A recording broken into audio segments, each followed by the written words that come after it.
tonight what I want to do is talk about the history, the historical side of the story. I want to present Torch Lake as kind of a unique industrial district, something that's been hidden from our view to a large extent, partly because the buildings have, for the most part, disappeared, except for a few iconic buildings such as the Mink Stamp Mill, which many of you probably call the Tamarack Stamp Mill.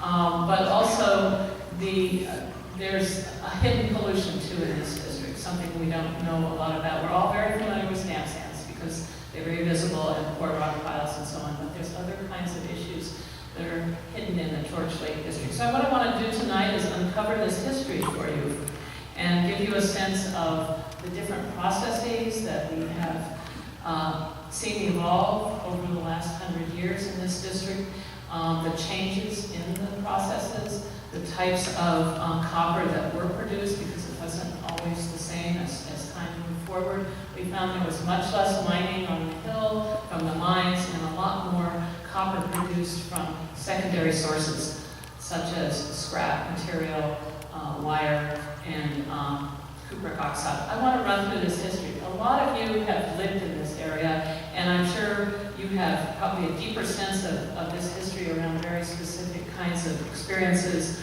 or perhaps buildings or locations, and have been involved in this in many ways. And what I'd like to do is just step back a little bit and help us to think through how this district evolved and the types of sort of environmental issues that have arisen as a result of 100 years of mineral processing. Okay.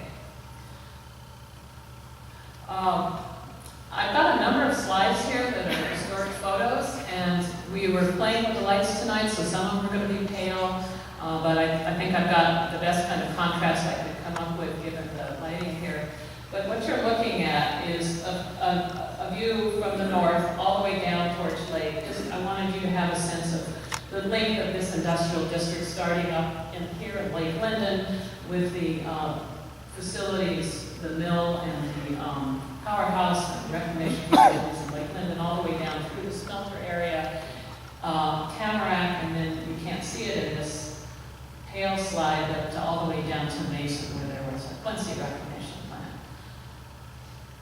plant. Just to remind you, many of you already know this, but if you haven't been here very long, processing involved the milling of the ore that came out of the mines, the reclamation of the stamp sands, which began in the 1920s, regrinding, leaching, and flotation of these sands, scrapping, which began in the 1930s, and I'll talk about that some, and then of course refining, which took place at the Hubbell smelter, produced the copper product for market.